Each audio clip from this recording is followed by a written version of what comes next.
Good morning and welcome to Workforce Skills with John Morse out here in Phoenix, Arizona again. Weather's getting great out here. I'm loving it. It got cool this weekend. Actually got to smoke a brisket in my new Traeger that I bought a few weeks ago. It's been a good weekend. My mother-in-law is down here from Canada visiting where she's from. They're getting stormed, rained, flooded, so she's really enjoying this weather. Today I have a guest on here with me, Mike Nightingale. So I met Mike, about 2 years ago, I think, give or take, more or less. A little over 2 years. A little over 2 years.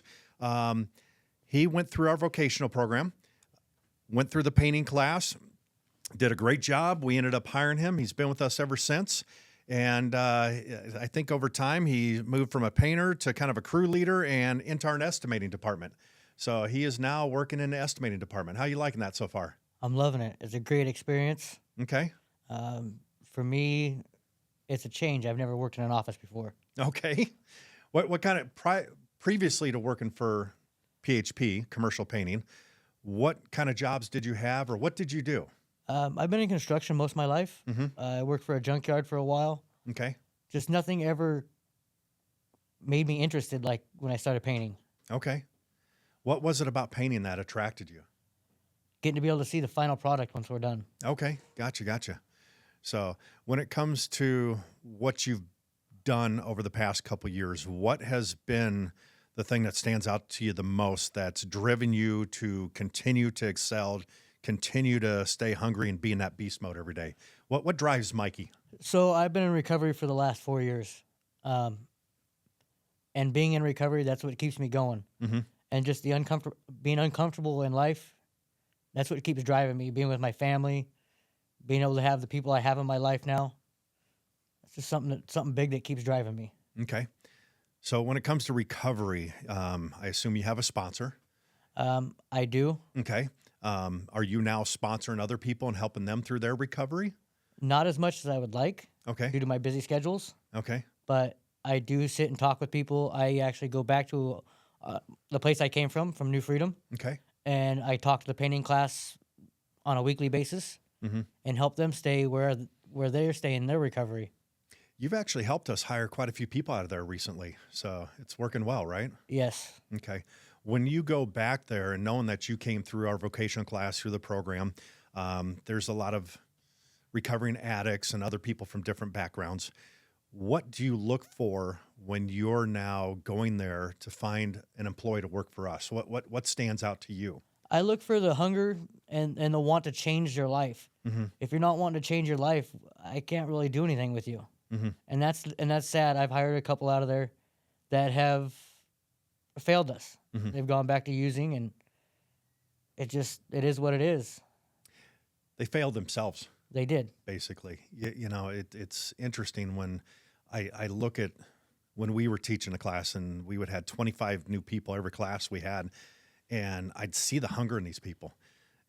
You could see it in their eyes, but you think everybody's going to make it, but some of them don't. And you can't dwell on that. You can't think about that. You have to focus on the ones that want it, is what I've learned over time. How have you been able to deal with the setback of the ones that failed? I mean, has it been difficult for you or? Yes and no. Me being in recovery myself, I kind of know what it takes to push through that. Mm-hmm. So I kind of look at it as, here's the chance. Either want it or you don't. If you don't want it, that's cool. That's on you. Mm-hmm. I know for me, when I first started, I got put on a 30-day probation with you guys. And was told to either get it together or find a new job. Okay.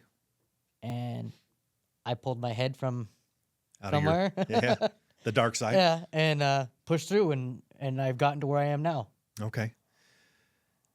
I'm trying to think back to that moment. Was it myself or Greg or who put you on the It was you 30? and Greg. Okay, gotcha. You guys sent me out of town with somebody. That was and a pacing job, wasn't it? Yes. Now it's coming back to me. Yes. Okay. And so that was kind of a wake-up call for you. It was. And then all of a sudden that light bulb in my head went off, and Oh, crap, I got to do better. And I figured it out. Okay. And as you were going through that moment of, oh, crap, I got to figure this out, I got to do better, what did you do to change? What was it in you that you started to see the difference or you felt the change within yourself?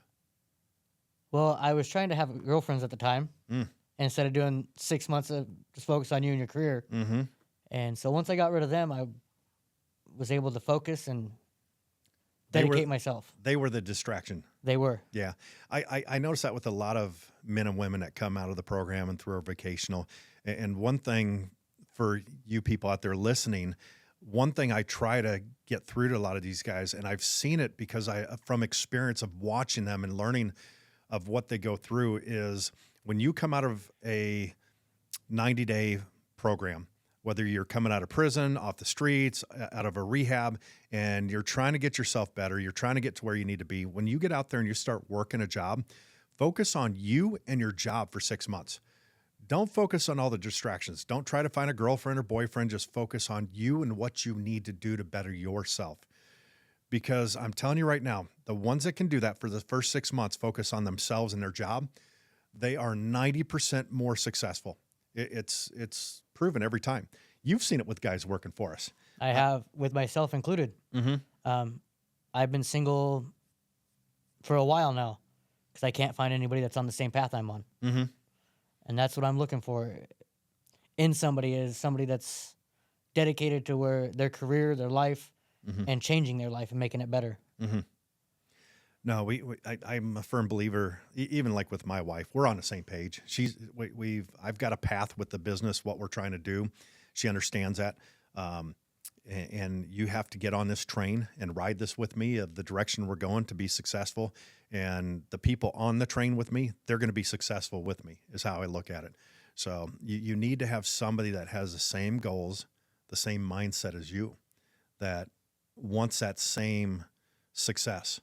You know, you don't want to end up with someone that, and I've seen this too in recovery and with other guys working for us, that they're doing so well and they find somebody, a girl or somebody or a guy that they used to be with, and that other person's still struggling.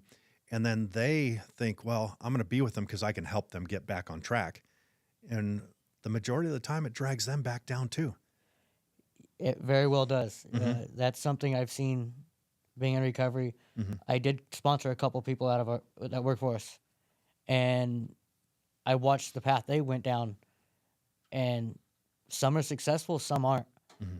And the ones that aren't are the ones that were trying to be with somebody that was in recovery themselves, Mm-hmm. And trying to use the old 13 step. What's the 13th step? Getting with somebody that's involved with recovery that's still brand new. Okay. Interesting. I haven't heard that one. That's new to me. No, Mikey, I'm really proud of you. I'm proud of you for the direction you've gone, what you've accomplished for yourself. And it's going to continue to change and grow. You know, when you first came into the estimating department, you know, we were doing blueprints off of paper, and now we're using Toggle AI. It's a online program, and it's all computerized takeoffs, and you've been able to adapt and change with that. You know, the hardest thing I see with guys and girls as we grow the company and things change and we adapt, for some people it's hard to change and adapt. For you, it seems pretty easy to adapt to what we're doing. That goes back to the being uncomfortable. If I start getting comfortable, I'm starting to backslide. So as long as I'm staying uncomfortable, I'm good. And plus, I have a giant social support network, so it helps. Good. So when it comes to being uncomfortable, what do you do to make yourself uncomfortable to grow? What have you done? What works good for you? Well, learning this AI program, getting out of, because I'm not very computer savvy. I mean, I can type, I can do that. But when it comes to learning a new program and working through it, learning it and retaining it is a lot of my issues. So just repetition built it up. And you guys gave me the password for being at home and doing it. So I was able to be uncomfortable everywhere until now. I'm comfortable, but I'm not comfortable with it. I still have to ask questions. I still have to double and triple check my work. And now that we brought somebody else into the estimating department, I'm getting to be more uncomfortable in helping him learn and doing my job and trying to balance both in my life. I think for me, I need inconvenience in my life. If I'm not being inconvenienced or struggling, I'm not growing. We need that in our day-to-day lives. If not, we become complacent. It's just a monotone straight line. There's always going to be ups and downs, and we need that in our journey, in our struggle, in our lives to grow, to become better. Every day I want to become better emotionally, mentally, financially, and grow. Part of it's reading books. Part of it's going to workshops, seminars. We always need to do something to push ourselves to the next level instead of becoming complacent. This weekend was kind of nice for me, though. It was really lazy. I didn't do much, but typically on the weekend, even a Saturday and Sunday, I'm doing something, work around the house, I'm reading a book, something's happening, or I'm going to a workshop or a seminar. There is no downtime, so the more we put in front of us, the more we do, the better we can become. And I think for a lot of people, when they think, oh, I've hit it, this is it, I'm done with all this, you stop growing. You never stop. You want to continue in that growth and that journey all the time. Now, with the guys that you help through this journey, and I know you're going back to New Freedom, helping them with the paint class, as you mentor them, what are some of the struggles that you're seeing that you recognize that you dealt with, that you're better equipped now to help them get through it? Going back to that whole light bulb thing, Mm-hmm. you'll show somebody, and that light bulb hasn't quite, it's just flickering. It's not full on yet. Mm-hmm. But you show them a couple more times and actually hands-on show them, and then they start catching it. We did doors over the weekend. Okay. It sucked. They had to have them closed, Mm-hmm. but just showing them how to cut, trim, and do everything and make it precise, even without tape on the door. Mm-hmm. There's about 4 guys that are coming out Mm-hmm. within this next month that are coming to work for us. Mm-hmm. So I made them cut everything without tape on it, like you did to Sure. us. And seeing that and watching them go, it was kind of nice. Mm-hmm. The first 15, 20 minutes, they struggled. Mm-hmm. The 2 advanced guys, I gave them a 35-minute timeline Mm-hmm. to do the door and frame, and they beat it. Mm-hmm. They beat it about 5 minutes. Mhm. So watching them struggle, and I wish we'd have had more time when we were doing it, Mm-hmm. more timed events. Mm-hmm. I think that light bulb would have gone off sooner for me. Yeah. So You got to realize too, when we first started this program, me and Greg teaching the class, we'd never done this before. It was new, so there's things that you're going to learn and you're going to teach that's going to be different than what we did, just from what your experience was as someone in the class that we were teaching. So I would love to go back and see it from your eyes of how things have changed, what you look for, what's happening, and when you go in there, there's 20, 25 people in that class. And we're telling you, hey, we need a couple more guys and need you to hire some. And I'm sure everybody's coming to you. I want a job. I want to work for you. It's hard to pick and choose, I'm assuming. it is. And then you'll look at somebody and you'll tell them you're looking at them, and they'll run around the halls saying they got hired, when all it was is we were looking at you. Mm-hmm. And then to have to burst their bubble at the end, Mm-hmm. and then they get in their feelings and feel some kind of way. And Yeah. I remember one student we had, this is in the very beginning, and someone working at New Freedom had mentioned to him that we were going to hire him, and we were just looking at him. And then when we announced the few people we were hiring out of that class, he had an attitude, upset, angry, and it's like, no one said they were hiring you, So after that experience, me and Greg realized we were not going to tell people anything until we actually hired them. It's very difficult because you get their hopes up. I think the biggest thing right now is we need to get more contractors hiring out of the program. Other business owners would probably be beneficial. it would be. I'm trying to reach out to a few of the old contractors that we had when we were in there, Mm-hmm. and just so I can kind of touch base and maybe pass some people that way. Okay. No, that's a great idea. I know when I first started, it was difficult reaching out to some of these contractors because some of them were like, well, I can't hire those guys coming out there. They're off the streets or out of prison or they were homeless. It doesn't work for us. And as I started growing this, some of them came full circle back and said, hey, you know what? I see it's working for you. I want what you've got. Everybody deserves a chance. Everybody needs that opportunity for something better. And one thing I've realized through the years of doing this and working with even yourself is the employees that we've retained out of the program.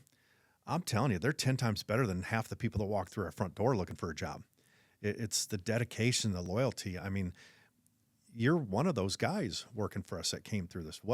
What's the attraction for you, and what keeps you coming? What did it for you? So I know I can speak for the 6 of us that are now left from when you and Greg were teaching the program. Mm-hmm. It's the family. It's that bond that we share with each other, Mm-hmm. from not only being at the office in the mornings to you guys coming out on jobs with us, you guys grabbing a paintbrush and showing us how to make something easier on our lives, and just the structure we have and that camaraderie. Mm-hmm. I mean, we have a lot of fun in our office and out on the field with each other, Mm-hmm. but we also work. Mm-hmm. And so once you build that with them, that's what makes it so enticing. Mm-hmm. Myself going back to New Freedom, these guys are, because they're coming to stay. Some are coming to stay with me in Recovery Capital Mm-hmm. in the houses that we have for us. Mm-hmm.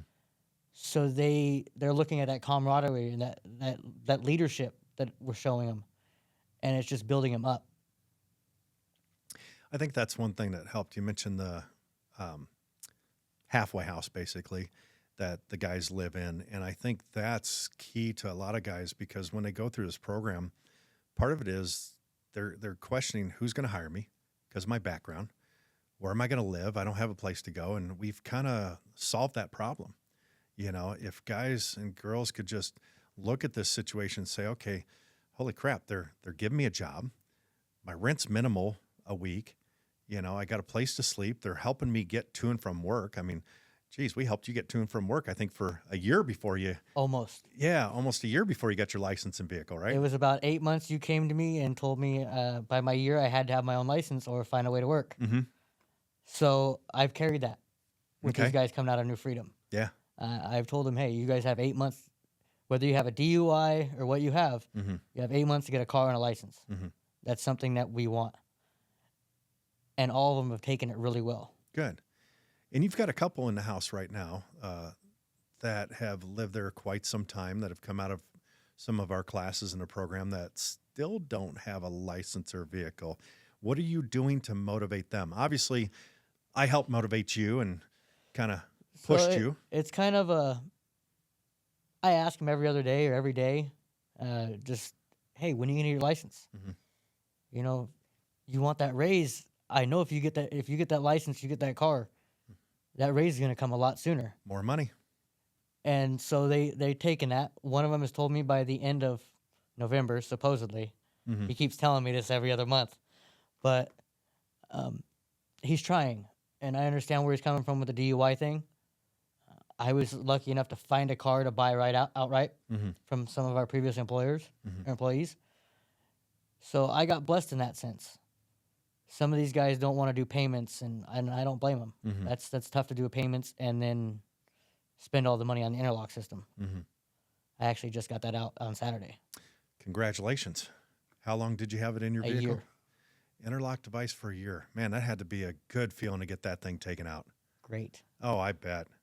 No, it's got to be good to be done with that. It's that next step in your recovery and the direction you're going in and your success.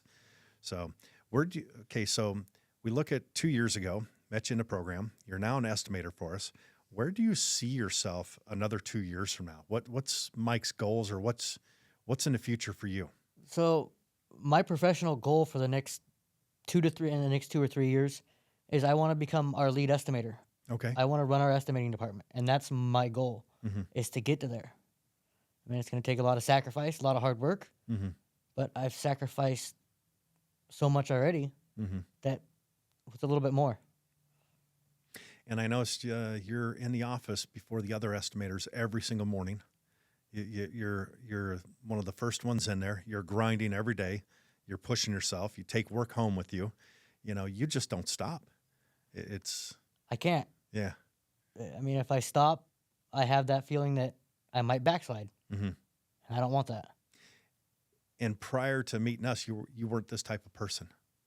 No, I was an addict. Yeah. I did whatever it took to Get that next sell fix. or make drugs, and Yeah.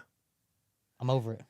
No, I definitely understand that because I'm an addict too. Alcohol was my vice. It just, everybody has their issues and you find ways to get through it and get past it and better yourself. One thing for me is I always talk about my addiction to the people around me. I want them to understand my background, where I come from, why I am the way I am, and it helps me stay accountable. I want to share that information with people. I've done it a couple times in a couple different podcasts on here of a little bit about my backstory, but the past is a past. It's what you do today moving forward is all that matters. I can't go back and change what's happened in my past, but I can use that to grow for the future. I would never go back to my past to try to change anything. Mm-hmm. It's who it's made me today, Mm-hmm. and I'm living the best life I've ever lived. Yeah. No, that's awesome. So a couple years from now, you want to be our chief estimator. What's in the future? I mean, you have kids, right? I do. How many kids do you have? I have my 15-year-old is the only one left in my life. Okay. My other 3 were adopted out. Okay. Gotcha. Okay. And then any plans in the future? I mean, By the end of next year, I plan on having my own apartment okay. and having my son out here with me. Oh, awesome. Good for you. And he's 15, you said? Yes. Okay. A few more years, he can start working for us. Got to wait till he's 18. Yeah, exactly. We'll put him out in the field painting for us. That's what I want him. We'll show him how it's like. No, we'll make it a family affair. That'll be cool. Getting your son out there working with you. You can teach him. So that would be awesome. Yeah, I know we've got a few guys working for us that their goals are to have their kids working within the company one day too. So no, that's awesome. Yeah, we're constantly growing as a company. We're constantly growing as a family within the company. We try to keep it to where everybody understands each other and gets along. And we do have people that have come out of prison or off the streets or out of rehabs. It's everybody deserves that second chance. The difference with us though is this is not a handout. Oh, it's always a hand up. It's a hand up, and it's up to you whether you want it or not. Because I know for me personally, I've seen a lot of people come and go through the company. You've had some personal friends come through the company, and they're back out on the streets, back out there messing up their lives again.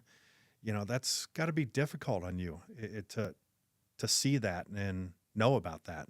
And be honest, it's not. No? No. How so? Because of where I'm at. Mm-hmm. You told me this when I first met you. When you decided to quit, you didn't quit. Mm-hmm. You said it wasn't part of your life. It wasn't for you anymore. Mm-hmm. That stuck and resonated with me to this day. I still get goosebumps every time I hear it. And that's part of where it's at. My recovery is me. I'm selfish. Mm-hmm. These guys want to go back and use. Let them go back and use. Mm-hmm. That's on them. Yeah.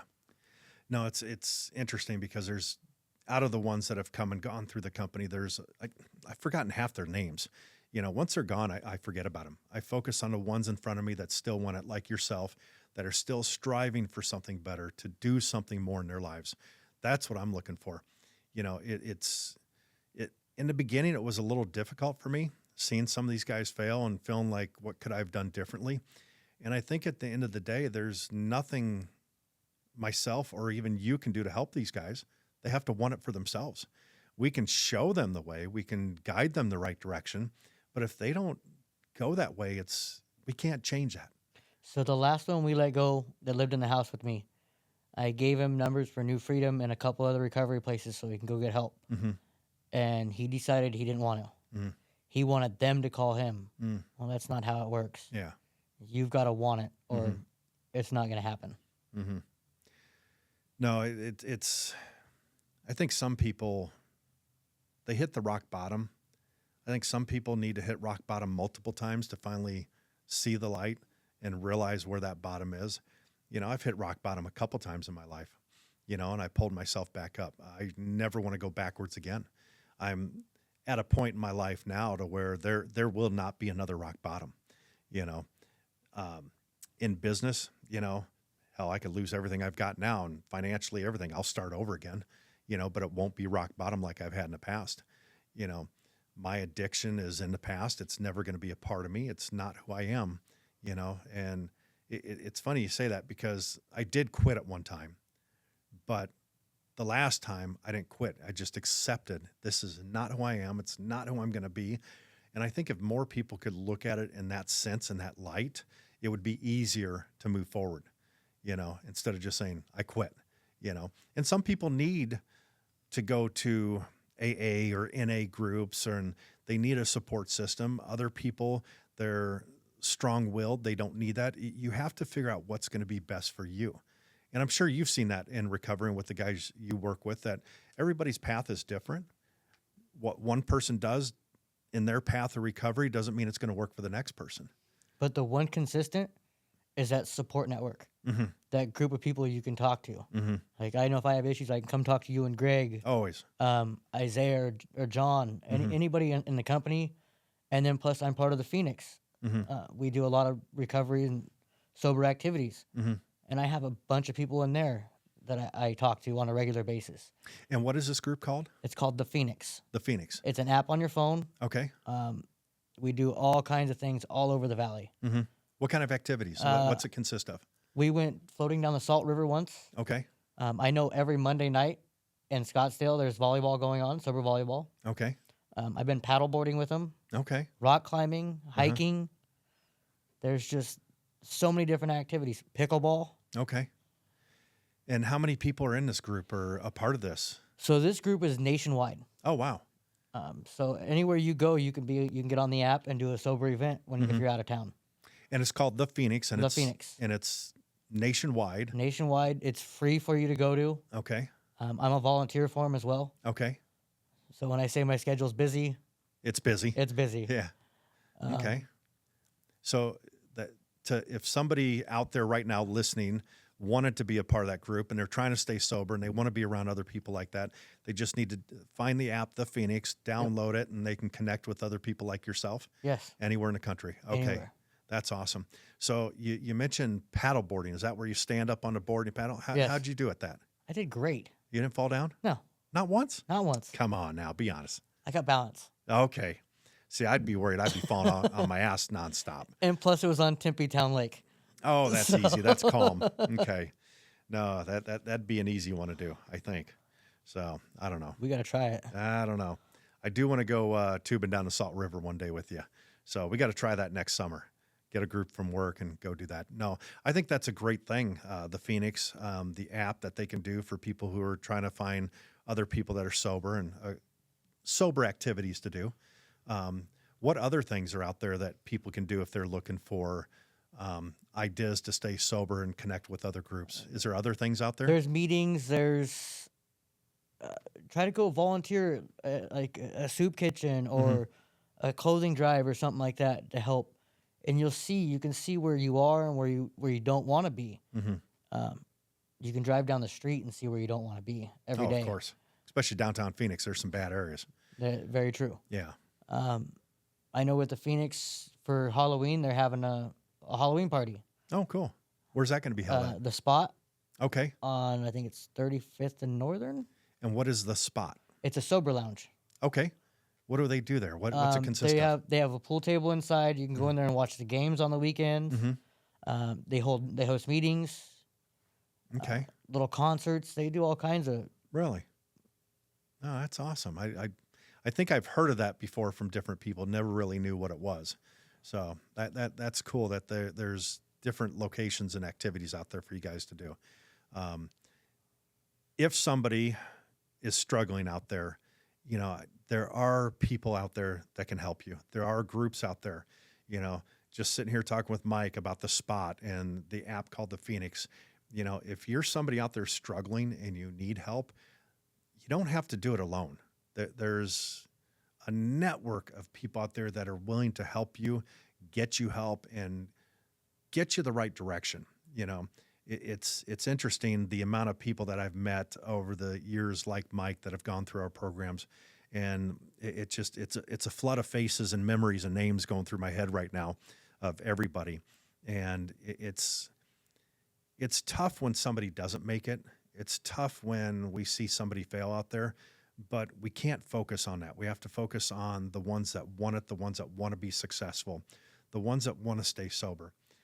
Mike, I am so proud of you for where you've come from and what you're doing in your life and what you're doing within our company for that matter, and what you're doing to help others out there stay sober. It means a lot. You probably never knew you'd be where you're at today, did you? Never once thought it a day of my life. Yeah. No, it's been exciting to watch your journey, where you're going, what you're doing. I look forward to continuing this with you. Any message you want to give anybody out there that's struggling in addiction, or anything you want to say to anybody out there that would help them? What's your advice? If you're struggling, reach out. There's somebody. There's places. There's PHP Recovery. There's New Freedom. There's CBI. There's hundreds of them just throughout the valley here. Somebody will help you. There's even New Life still going on. Somebody will help you find out where you can go, how you can get into a program. Just reach out. All it takes for the Phoenix is, I think, 24 hours of recovery to be able to attend an event. And we have a lot of fun. Just got to want it, right? That's it. Just want it. It's that. I think that's the first hurdle. You've got to be willing to accept the fact that I'm at my rock bottom. I'm ready to make a change. When you have come to the conclusion that you are powerless over your addiction, that's where life changes. That's deep. That's good. No, I appreciate you. I appreciate everything you're doing, what you're doing to help others out there stay on the right path.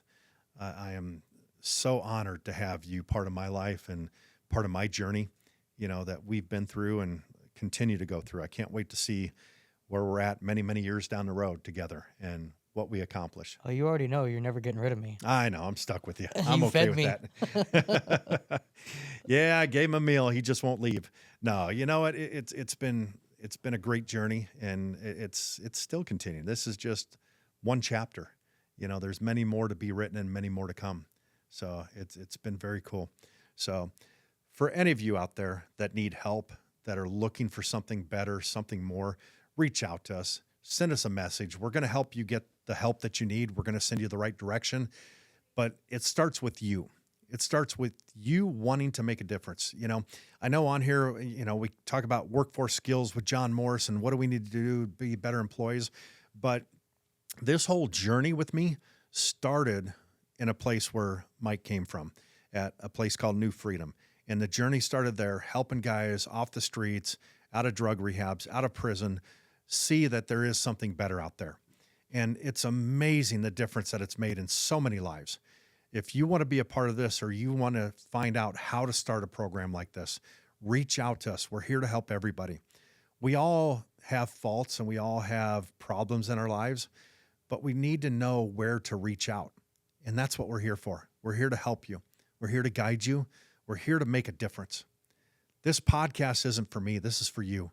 This is to help you see in a different light, to see things in a different perspective. Whether it's working, whether it's addiction, whether it's coming out of prison or off the streets, we're here to help. Just reach out to us.